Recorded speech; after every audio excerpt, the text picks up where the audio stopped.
It was in Paris in the autumn of 1883, at the Gare de l'Est, the East train station, that an important event was taking place.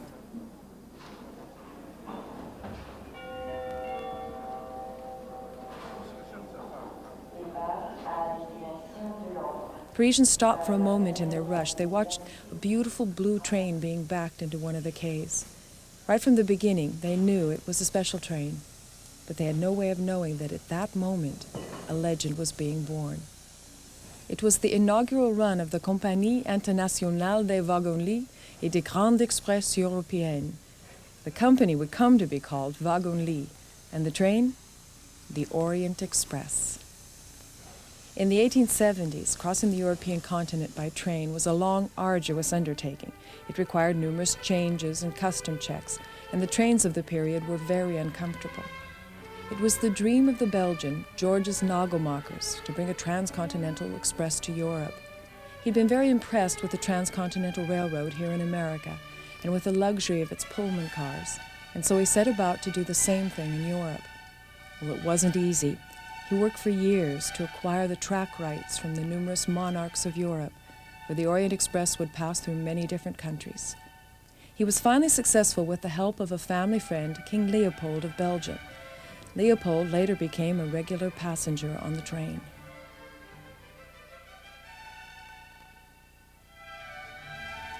The Orient Express would tie the capitals of Europe together: Paris, Munich, Vienna, Budapest, Bucharest, and the capital of the Ottoman Empire, Constantinople, today's Istanbul. In the first years of the train, some carriage and water transportation was required to complete the route, but by 1886, the entire 1,500-mile journey would be made without changes, all in 73 hours. The Orient Express was also known for its great luxury as well as speed. This was the transportation of the aristocracy, the rich and famous, and the infamous, and it served Europe for 90 years. But with the advent of jet travel, the Orient Express declined till finally, in 1977, Wagon-Lit decided to discontinue it completely. It's then that a Swiss company, Interflug, based in Zurich, bought up many of the old cars, restoring them beautifully.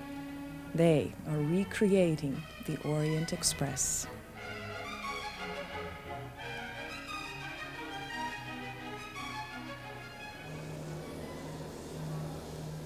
The bags began arriving for the 70 passengers that will be on this particular trip. The train can hold up to 100 people. And with typical Swiss meticulousness, everything was seen to. Each bag will be taken to the correct compartment to wait for its owner. Everything is done with the greatest of care. Right away, I saw this was no normal departure. Music had been arranged to greet the passengers as they arrived on the platform.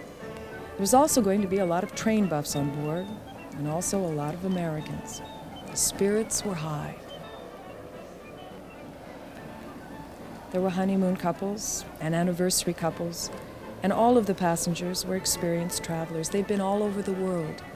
They'd come here expecting the ultimate, and they will not be disappointed.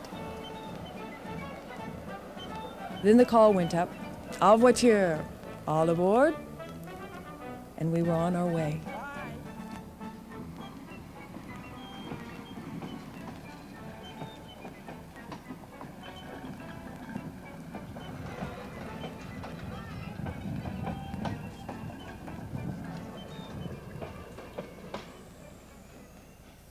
On this nostalgia trip, we're going to be covering the same route as the inaugural trip in 1883.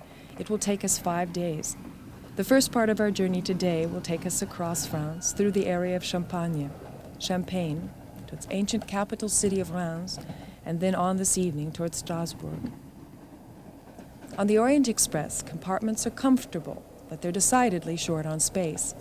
Each compartment has its own day couch that makes into 1 or 2 beds, and each compartment has its own wash basin with hot and cold running water. All of the sleeping cars were built in the 1920s. They were built for the celebration of the 50th anniversary of Wagon-Lit. They're designated LX types. They're known to be exceptionally luxurious. All of these cars have been restored and renewed, but never reconstructed. For the next 5 days, we're going to be living on well-preserved museum pieces.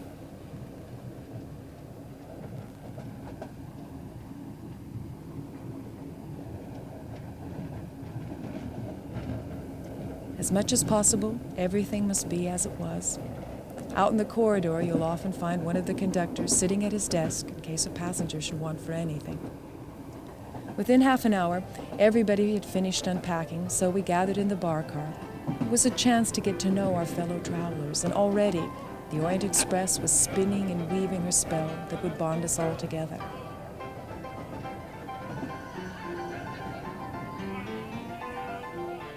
Our first stop was the city of Reims, or Reims. This city is famous for its cathedral built in the 13th century. Many of the kings of France were crowned here.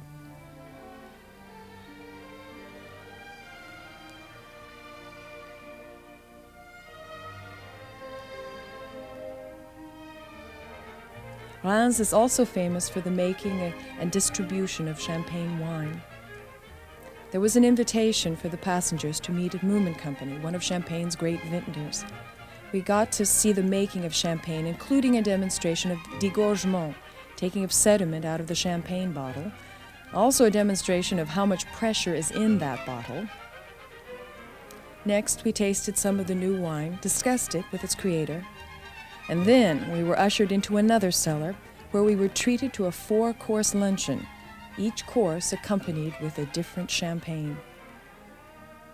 And after that great French food and champagne, we were ready to get back to the train, to our compartment, for a little siesta. The Orient Express, she was moving on. For the crew of this train, there was very little rest. Food service is still done by wagon-lits with a French crew. The waiters still wear uniforms decades old in design, ankle-length, spotless white aprons. These men are very proud of their profession, but then they should be. They are trained for years, and they're the best at what they do. Only the best work on the Orient Express. Here, too, everything is done in the old way. Even the folding of the napkins is done in the old wagon-lit winged style. Papa? Well, he's very good at it. But then remember, he makes 70 of these napkins for every dinner.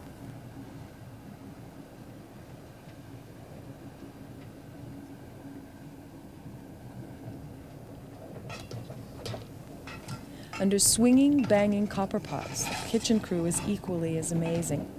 Over a coal-burning stove, Chef Pierre creates 5- and 6-course gourmet French meals for up to 120 people. He does better swaying than most chefs do, absolutely stationary.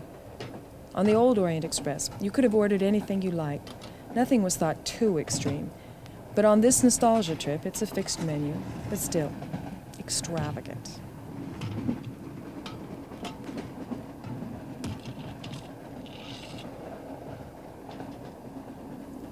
A fish course this evening, a bit of lobster.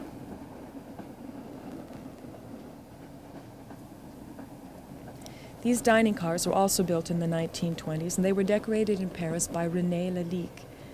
The list of the people who've eaten at these tables is truly mind-boggling. Just a few examples. There was the Empress Elizabeth and Crown Prince Rudolph, the Aga Khan, the Ali Khan, the Maharaja of Cooch Behar, the Duke of Windsor and Mrs. Simpson were regulars. Also celebrities like Sarah Bernhardt, Harry Houdini, Mata Hari. There was Mahler and Strauss, Diaghilev, Nijinsky, Toscanini. The list goes on and on. Also, many historic events took place on the Orient Express. It was in wagon-lit dining car, number 2419, that the armistice was signed, ending World War I. The car became a symbol of that event. It was displayed in a museum for years after. But with the occupation of the Nazis, Hitler claimed the car, dancing beside it with glee. He then forced the French to sign their surrender at the same table where the Germans had met their shame. The car was then taken to Berlin, where it was stored, and finally, with Allied bombing, it was destroyed completely. Our thoughts were very far from such things, our first dinner on the Orient Express.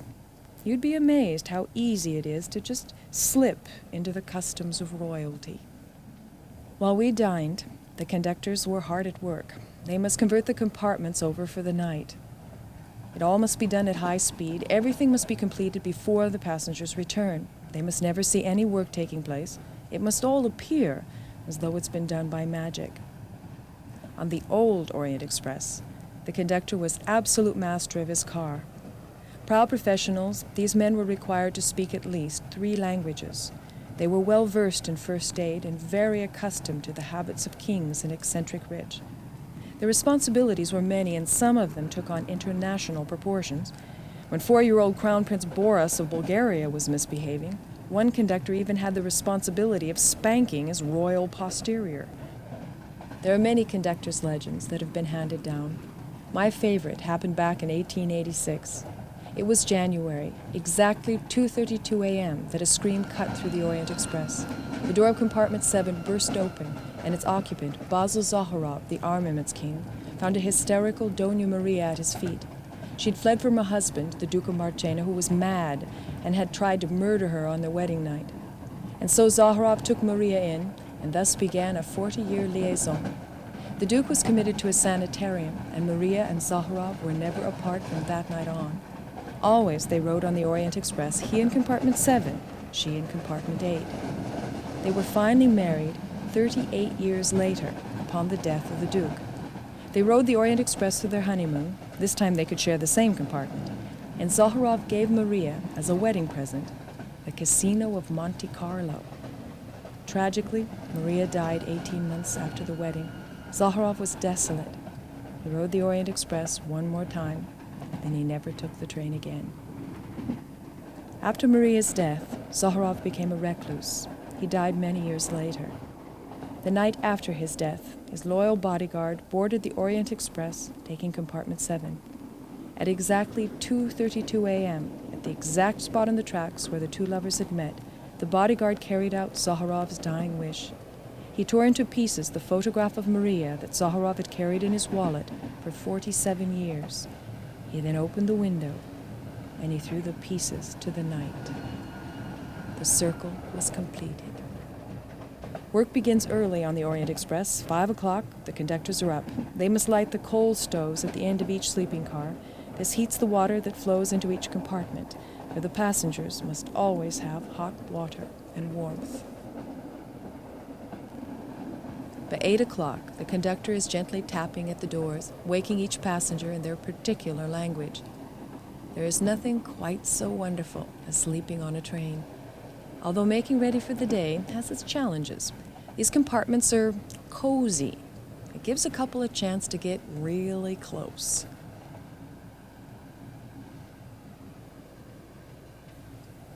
During the night, we have crossed Germany, and this morning moved into Austria. We will be stopping in Salzburg, and then on this afternoon to Vienna. Our first views of Austria were breathtaking. These mountains have drawn men here since prehistoric time for the rich treasure of salt.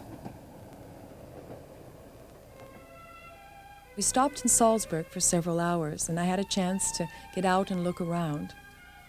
Salzburg has always been an independent city, loosely associated with the Holy Roman Empire. It was ruled over by the prince archbishops. They were religious as well as political leaders of the city. They brought architects from Italy, and they gave Salzburg its open places and its mammoth cathedral. I like Salzburg very much. You have a deep sense of tradition here, of respect for the past.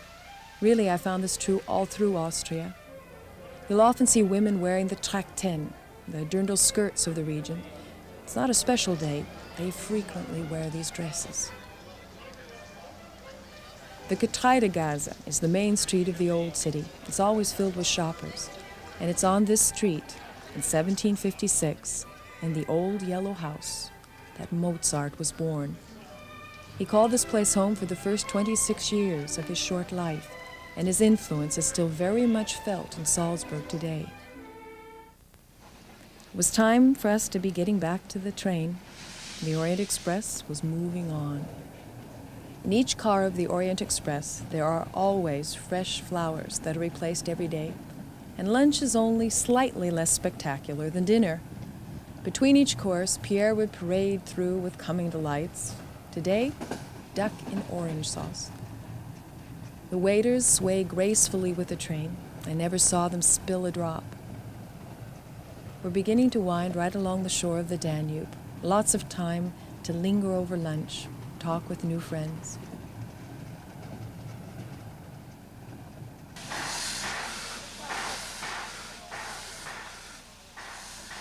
Ahead on the track, preparation was being made for our arrival. For 12 hours, the fires had been stoked in the fireboxes of 3 steam locomotives.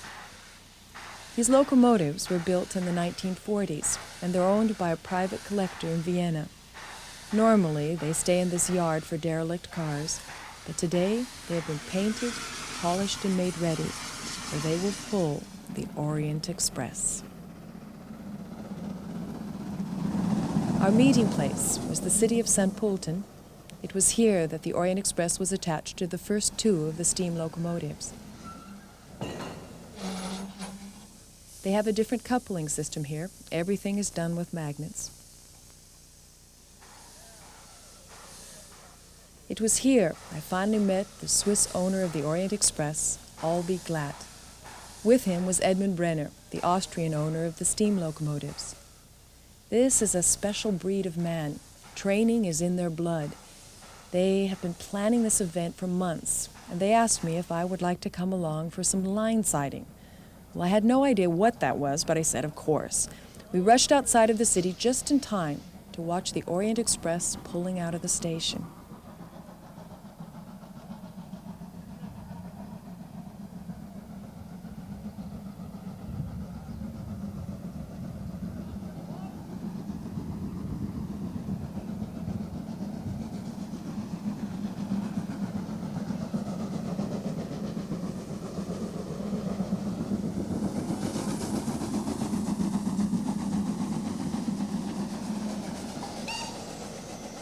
I was told that not quite so much black smoke was necessary.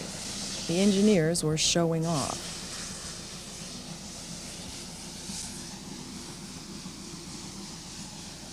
Now, as I said, I was invited for line sighting. So we got back in the car, we rushed ahead. I soon figured out what they were talking about. They may call it line sighting. I call it train chasing. The car pulled right alongside of the train. Then I'd hang out of the window, somebody holding onto my belt. I was trying to balance the camera so that I could get just that one perfect shot. Then as soon as I got in it, they'd pull me back in the car. Then the chauffeur would race ahead at literally 80 miles an hour on twisting mountain roads. Then we'd get to the next good spot. I'd get out quick, set the camera up as fast as I could, and the train would come rushing through. Then as I got that shot, throw the camera back into the car, we'd race on for the next place. 3 of the most exciting hours of my life.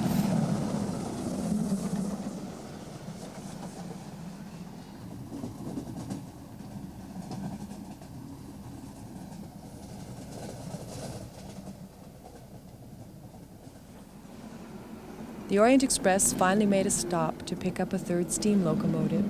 We were heading into steeper mountains and more power was required. The whole village had come out to watch goings-on, and there were train enthusiasts here from literally all over the world. This was historic. It had never been done before. 3 steam locomotives pulling the Orient Express up through the Vienna woods.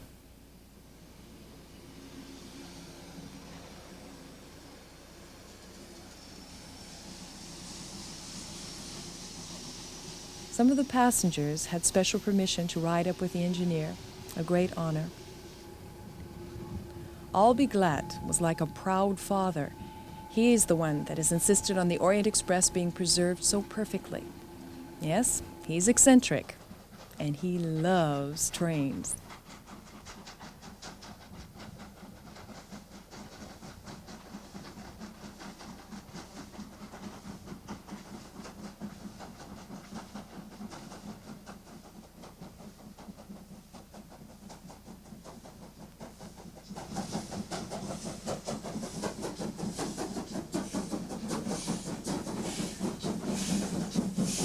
Once we reached the summit, it was an easy coast down the other side towards Vienna.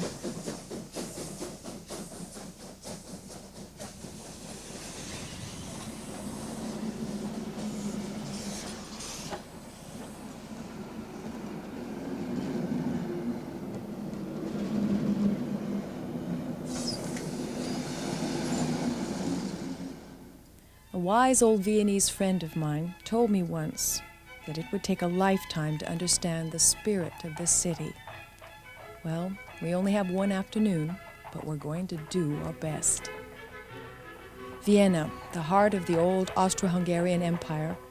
The Habsburg family would reign over that empire for over 650 years from their imperial palace, the Hofburg. The Habsburgs had a knack for diplomacy and marrying well. They would stretch their empire from the lowlands and Spain on the west to Poland and Bulgaria on the east. In 1859, the Emperor Franz Joseph ordered that the old medieval wall of Vienna should be torn down, and in its place a wide belt of boulevards was built round the inner city. It came to be called the Ringstrasse. On it you'll find the Parliament, City Hall, the University, many of the great buildings and monuments of Vienna.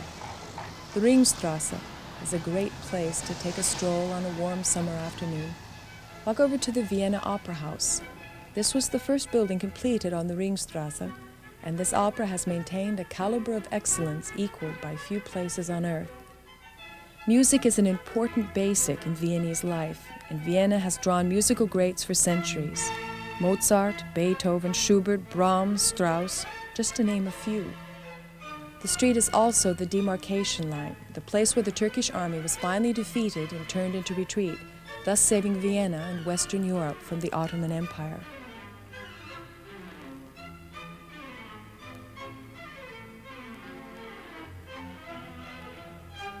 On down the street, St. Stephen's Cathedral.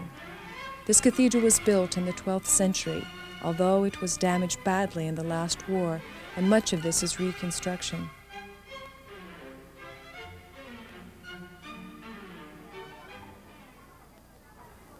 I was standing there filming on the Kartnerstrasse. It's the main shopping street of Vienna, filled with people. Life moves here at that special Viennese pace, and there is still music everywhere.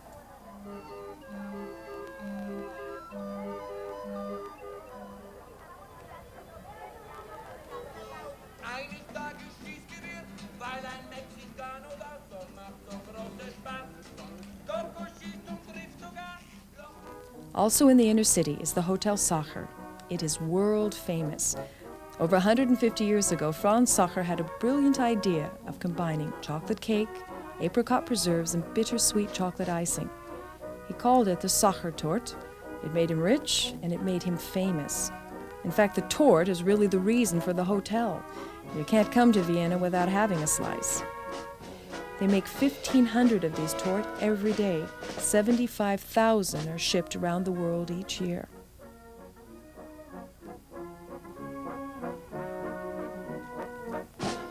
Not far away from the center is Schönbrunn, the summer palace of the Habsburgs. This was Maria Theresa's favorite place. She would reign here for 40 years, only outdone by Franz Joseph. He reigned for 68 years, the golden age of Vienna. Schönbrunn's gardens resound with the memory of that time, when Vienna held many of the world's greatest minds and much of its culture.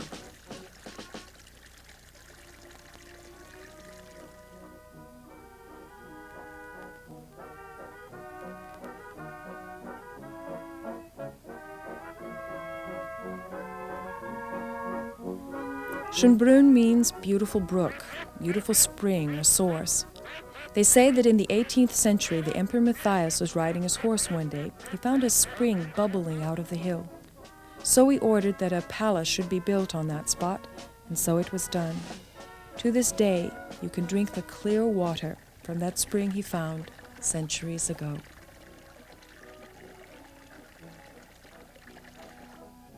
It was getting late. There was one important custom I did not want to miss. Every Viennese has their favorite cafe where they stop for a cup of coffee each afternoon. When the Turks fled from Vienna, they left behind bags of coffee beans, and it became an essential of life here. Always in Vienna, when you order a cup of coffee, it will come with a glass of water on the side with a spoon balanced across the top. It's the tradition, and always so. When the Ringstrasse was built, a serious housing shortage was caused in Vienna. People lived in crowded quarters.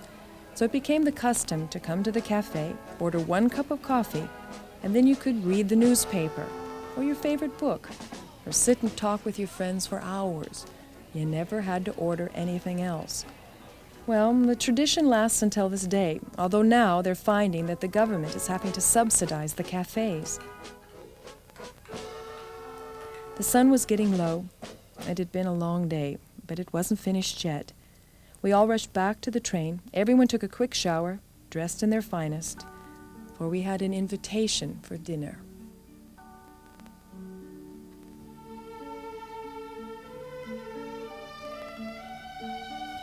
We had been invited to a gala ball at the Pallavicini Palace.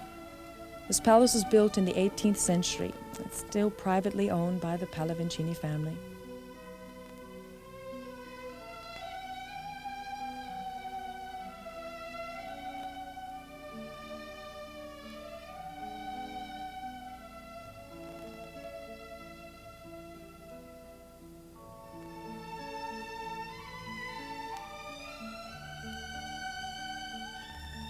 There was course upon course, some accompanied with good Austrian beer. Our main course this evening, a wonderful roast wrapped in pastries. And then, as if we hadn't had enough that afternoon, we were treated to another slice of Sachertorte. The chocoholics were going out of their minds. And then the entertainment began. The National Ballet of Austria had come to perform just for us.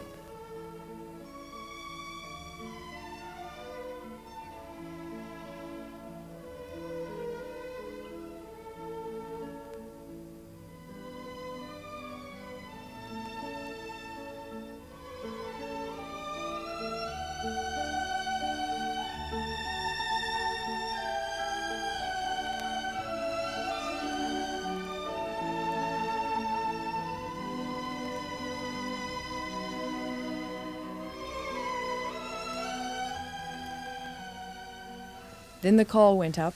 Time to return to the Orient Express. But none of us was quite ready for bed yet, so we gathered in the bar car, a little more champagne and a little more music as we went on our way towards Budapest.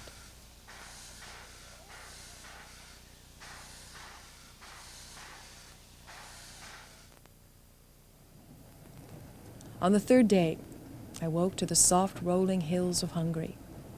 It's here I began to appreciate the slow evolution of rail travel, not the cultural jolt of a jet, but slowly evolving from west to east. During the night, we've crossed the border into Hungary. This morning, we're going to stop for a while in the city of Budapest, and then on this afternoon across the plain of the Puszta. It was still very early in the morning when we pulled into Budapest station. But even at this early hour, they had prepared a welcome for us. There were dancers and crowds of people.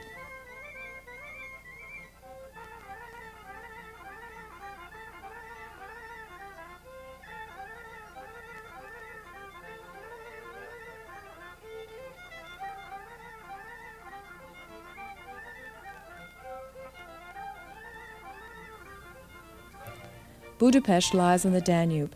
This is actually two cities connected by bridges across the river. On the right bank is the city of Pest, and up on the hill, the old city of Buda. I like Budapest very much. I spent a lot of time here in the last years, so when the train stopped for a while, I decided to get out and visit a few of my favorite places up on Castle Hill in Buda. This city suffered terrible damage in the Second World War, and then again in the Revolution in '56. They're working hard at restoration. St. Matthias Church is reflected in the very modern windows of the Hilton next door. It reflects the feeling of the city, deeply rooted in the past, yet very much looking towards the future. Pest is more modern than Buda and larger, with wide boulevards and a large shopping district. It's here you get a feeling for what life is like for the citizens of this city. Hungary is one of the most affluent countries in Eastern Europe. Its government is working hard to stimulate the economy. They're beginning to encourage private enterprise, and you'll find small businesses popping up all over the city, and they're doing very well.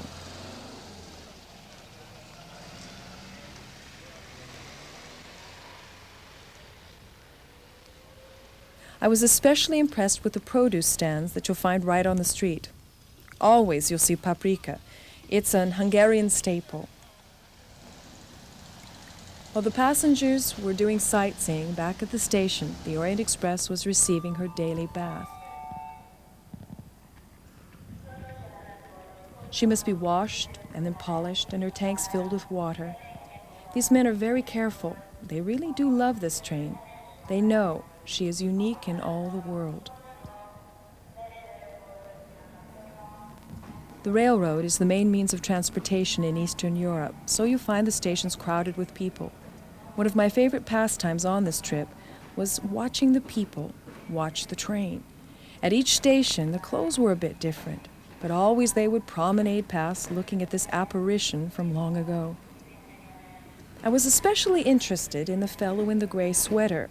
He just had to walk over, and he just had to touch. That's all. And then he went on his way.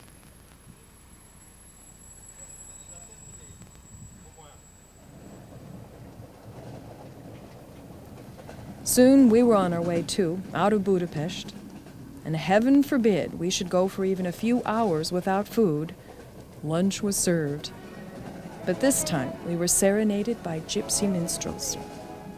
This is a reenactment of the inaugural trip in 1883.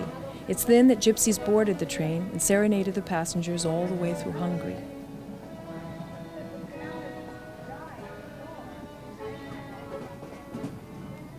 Outside, the hills are beginning to flatten down into a plain, and ahead on the track, our next steam locomotives are waiting. But these are different than in Austria, much larger.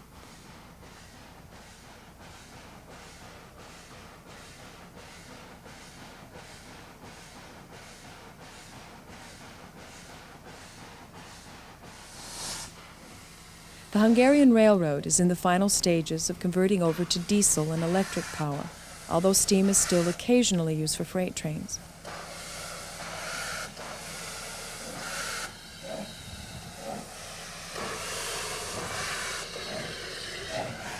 These two locomotives bear the scars of wars and revolutions and hard work. They've been brought out just for us. It's a special occasion.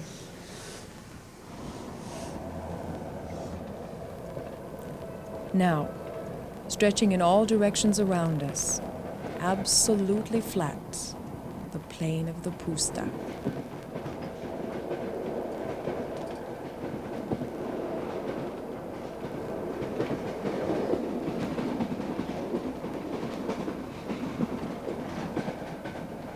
After all that gypsy music and Hungarian wine, we were in a great mood and had gone back to our compartment.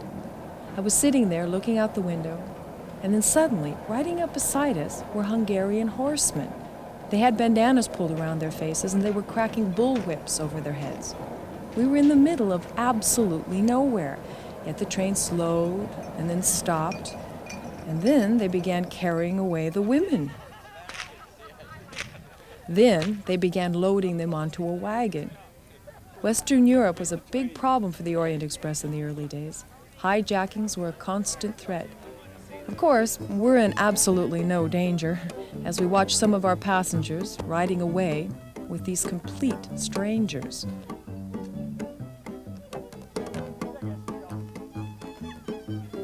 Not to be left behind, we climbed into some other waiting wagons and we bumped our way after them. We were taken to an actual working ranch where the local people had planned a welcome for us.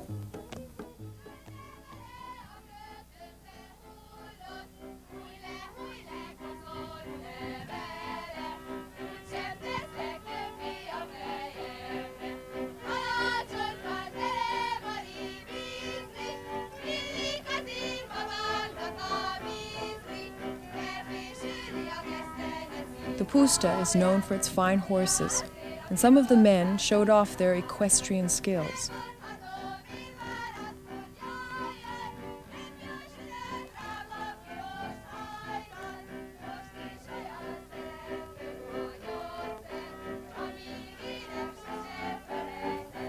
Some amazing things.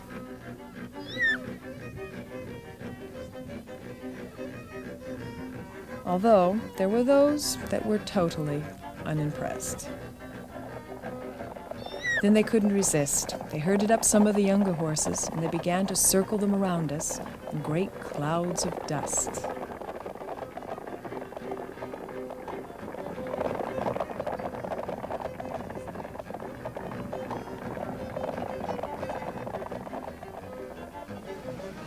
Later in the afternoon, we got back in those wagons and bumped our way on to the village of Hortobaj. It's there we met again with the Orient Express, all of us blissfully tired and covered in dust. Ready to hit the shower car for a hot shower, then back to our compartment for a rest before dinner.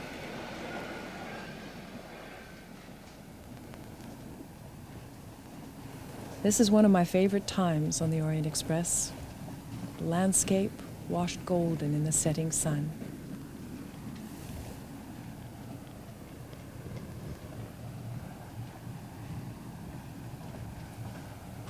During the night, we crossed the border into Romania. This morning, we'll pass through Transylvania, climb over the Carpathian Mountains, stopping for a while in the city of Bucharest, and then, on this afternoon, towards Bulgaria. I woke up early that morning, just lying in bed, watching the Transylvanian sunrise outside my window.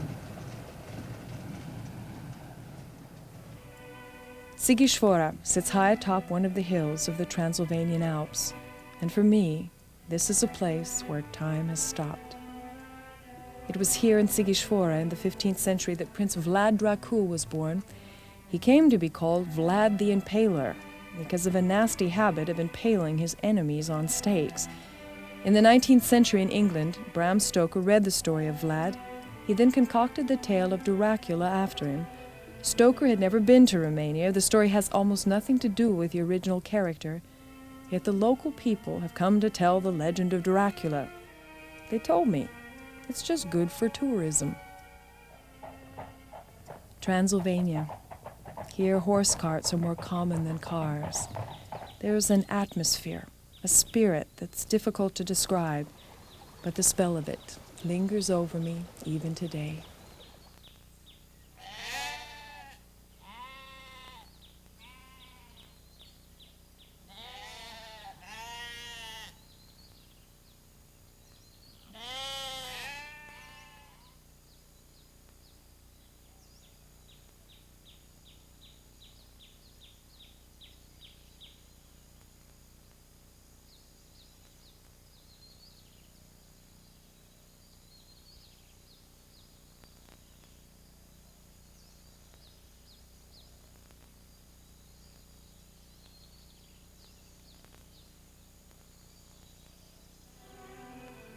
Bran Castle is often called Dracula's Castle, although it's really impossible. It wasn't completed till centuries after his death. Still, it has that feeling of Transylvania. It was after Brasov that we began our slow ascent up into the Carpathian Mountains.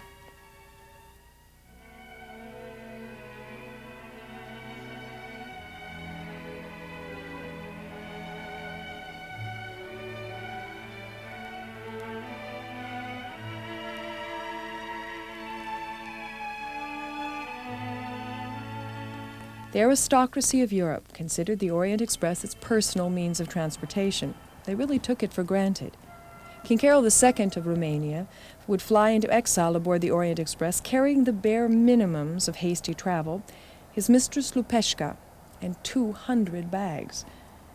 Prince Boris of Bulgaria, well, he liked driving the train. He would wait until they were just over the border into Bulgaria, then he would pull the emergency brake. The train would screech to a halt, and he would insist upon driving. Well, you can't refuse the prince in his own country. They had to let him drive. But old Boris was a real leadfoot. He liked going far too fast, and they feared an accident. So finally, diplomatic measures had to be taken. All the crown heads of Europe had to put pressure on Boris never to drive the Orient Express again. At Ploiești, our next steam locomotive was waiting for us. This one is by far the most powerful, the most modern of all those along the trip. In Romania, steam power is still used for freight trains and even occasionally for passenger trains.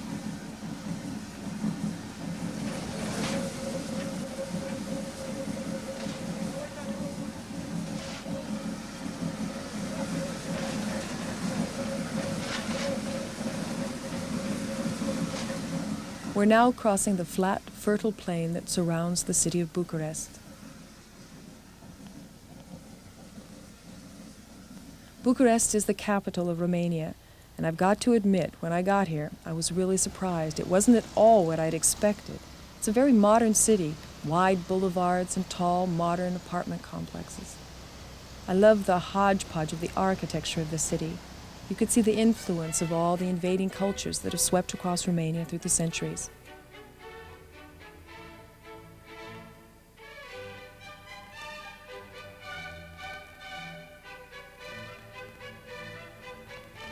The Romanian Orthodox Church is still well attended, although it's carefully observed by the communist government of this country. And this was Saturday. That's wedding day here. Every church I came to, there was another wedding. And I was so impressed with the fashion consciousness of these people. Beautiful clothes. The Romanians are a fiercely independent people. Their history is ancient, back to the time of the Romans. These people would retain their basic Latin culture, even though they would be occupied for centuries by the Turks, then the Austrians and the Russians. Even today, they maintain some independence. They refused Soviet missiles on Romanian soil, and they came to the 1984 Olympics here in America against Soviet wishes. The Romanian language is an island of Latin in Slavic Eastern Europe. You're going to see lots of signs with words very familiar. If you speak Italian, with some effort you'll be understood here, and many Romanians speak English very well, and they're curious about the United States, although they already know something about us. Yes, they know all about JR in Romania. Dallas is aired on Romanian television once each week in English with Romanian subtitles. It was a beautiful afternoon, and I visited the city park. There was time to watch the children, the same sweet faces as anywhere else in the world.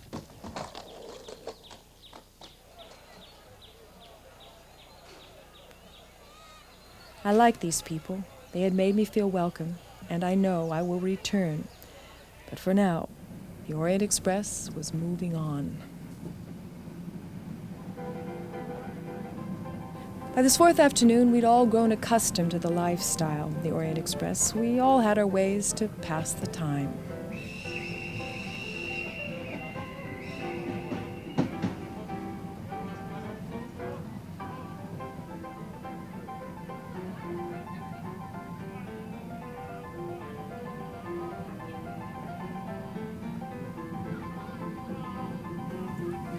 At this point, we had really grown together like a family, passengers and crew. One of the reasons we'd all gotten so close was the corridor.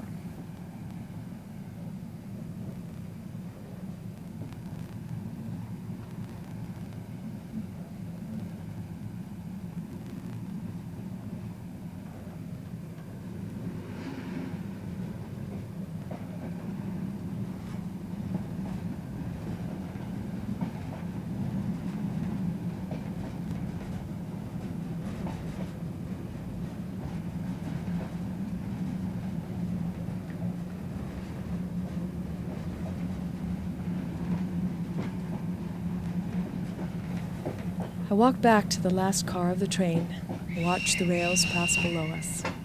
They'd gone too fast. Already it was the last night. That last dinner, we were all quieter, just soaking in the atmosphere.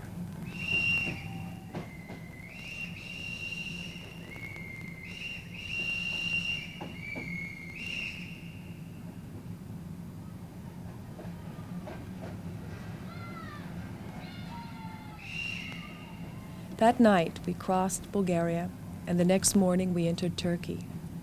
3 visas were required to make this journey, one for Hungary, Romania, and Bulgaria. Although border crossings were simple, we were designated VIPs, and they were expecting us, so things went smoothly. We've begun the last leg of our journey to the Orient, and here, one of the most famous stories of the Orient Express took place. The Turkish steppes are known for their severe winters. The winter of 1929 was exceptionally bad.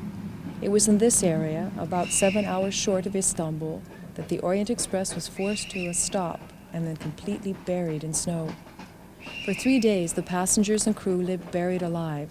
They rationed food and burned furniture for warmth.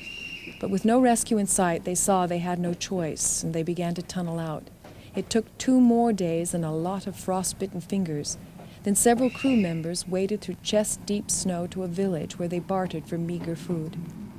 Close to starvation, nearly frozen, rescue finally arrived from Istanbul 7 days later. It was hard to believe that the story was true that afternoon as we passed through. It was so beautiful here.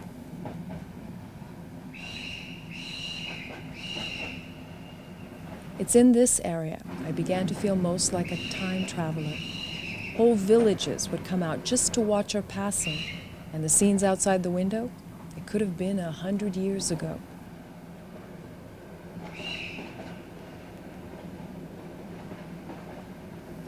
Our last lunch was a celebration, and the chef finally came out with his waiters to receive their accolades. The chef told me that he loses between 5 and 10 pounds on every round trip of the Orient Express. Well, he may have lost them, but we certainly didn't.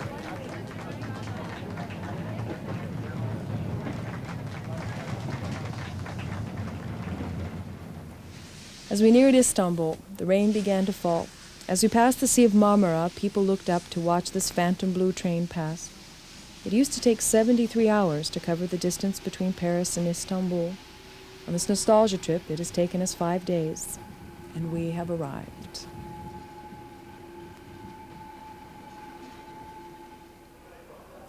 Ahead at the station, literally hundreds of people had collected. In Istanbul, they do nothing in a small way. They had prepared a sultan's welcome for the Orient Express.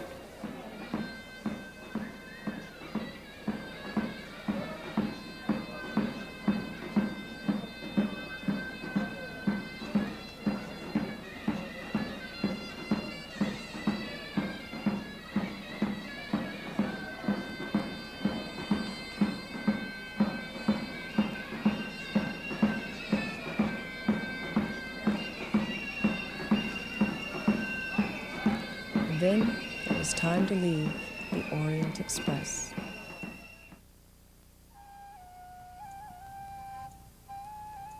Istanbul, before that called Constantinople, and before that ancient Byzantium. The city actually lies on 2 continents, for it is on the Bosphorus, which divides Europe from Asia. And for me, Istanbul is a crazy confusion of those 2 cultures, European and Oriental, mixed together. I woke the next morning, came down out of my hotel into Taksim Square. Oh, I knew I was in Istanbul. I decided to do in Istanbul as I'd done all along the trip, just get out, walk around, and get a feeling for the city. I walked down the hill, out over the Golden Horn, across the Galata Bridge. This is a pontoon bridge. You can see it's actually floating on the water. At water level, there are shops and restaurants, and it's here the men collect to drink tea and coffee, and to smoke on the hookah. As a woman, I noticed a great contradiction in this city.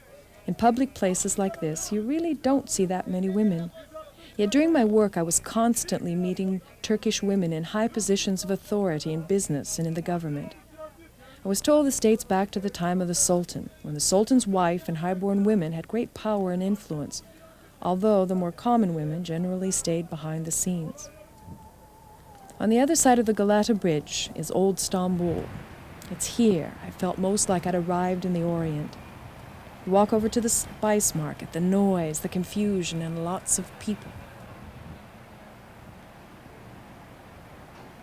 Climb up the hill through narrow, winding, crowded streets, and you come to the entrance of the Grand Bazaar, the covered market. It's an amazing place, the forerunner of modern shopping centers, a literal city unto itself. For under one roof, there are over 4,000 shops, 12 mosques, several schools and restaurants. You could find most anything your heart desires here. Although let me warn you, if you find something you like, be sure to buy it right then. Because if you're expecting to come back later and find that same shop, well, chances are you'll never find it again in this literal labyrinth of tiny streets.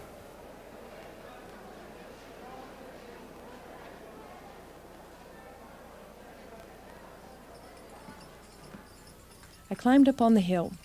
I just wanted to look out over the roof line of the Grand Bazaar. It's very special and quite beautiful.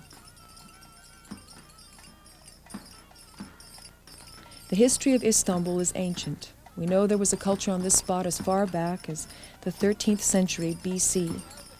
The Romans came here and they built a great city they called Byzantium. Many of the ruins are still standing. There was the Hippodrome. 60,000 spectators would come here to watch the horse races and circuses that were held. Byzantium would eventually come to surpass the city of Rome itself as the capital of the Roman Empire in the 4th century under Constantine. The city came to bear his name, Constantinople. With Constantine came Christianity. Hagia Sophia was originally a Christian church, then turned into a mosque, and today it's used as a museum. When the Turks came to Istanbul, they brought with them Islam, and they would build literally thousands of mosques in the city. My favorite, the Blue Mosque, the only one in all of Islam with 6 minarets.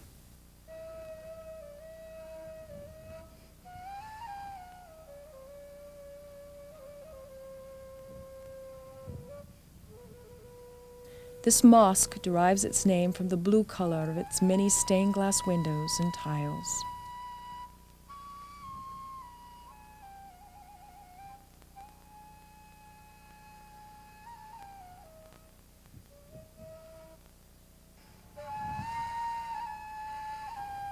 Not far away, on the 3rd hill of Old Istanbul, is Topkapi, with a commanding view of the Golden Horn and the Bosphorus. Topkapi was the imperial palace of the Sultan, the absolute ruler of the Ottoman Empire. The sultans would reign here for nearly 4 centuries. At the height of that empire, when the Sultan ruled much of the world, up to 4,000 people would live within the walls of Topkapi, all to serve the Sultan and to administer his government.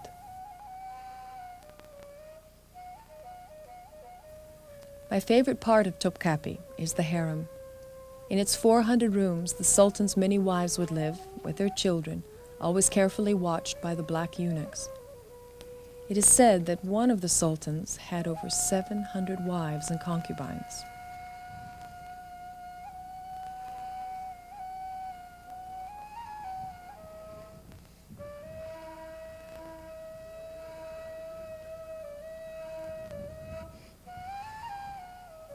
The sultans also had unimaginable wealth. Among their most famous possessions was the spoon-maker diamond. It is the 5th largest in the world, 86 carats.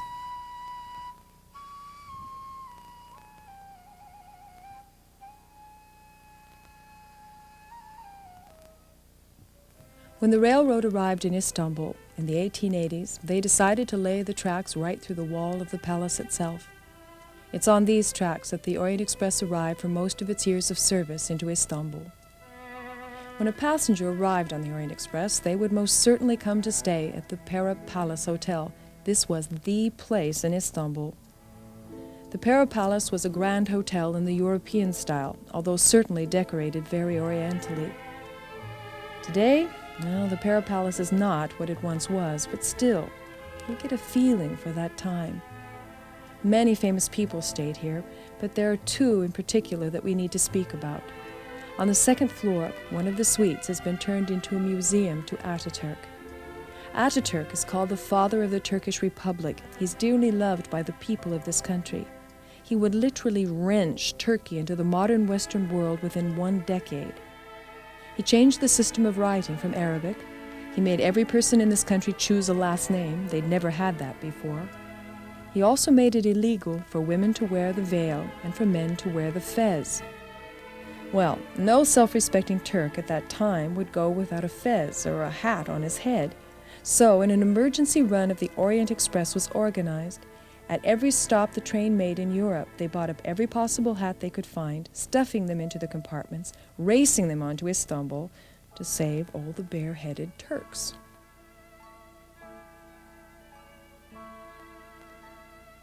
Two floors up is the room of Agatha Christie. They say it's here she always stayed when in Istanbul, and they say it's here she wrote Murder on the Orient Express. In the 1930s, Agatha Christie disappeared for a week. It caused an international mystery and scandal. To this day, no one knows where she was during that time, although some say she was in this room. Years later, a maid was cleaning over by the door. She found a loose floorboard, and when she lifted it up, she found one of Agatha's special keys underneath. No one knows why it was there. All these years later, she's left us a bit of mystery. 2 days later, I returned to the station of Istanbul to watch the departure of the Orient Express back for Paris. A whole new group of passengers was arriving. I was going to be flying back to Paris myself the next morning, but I thought I'd stop by for the ritual and to say goodbye to my friends among the crew. I'd made good friends. But most of all, I'd come to say goodbye to the Orient Express. I was standing there, watching the passengers boarding, and I was filled with a longing. I wanted to get on with them. I wanted to go back on the Orient Express. Hines smiled, he waved goodbye.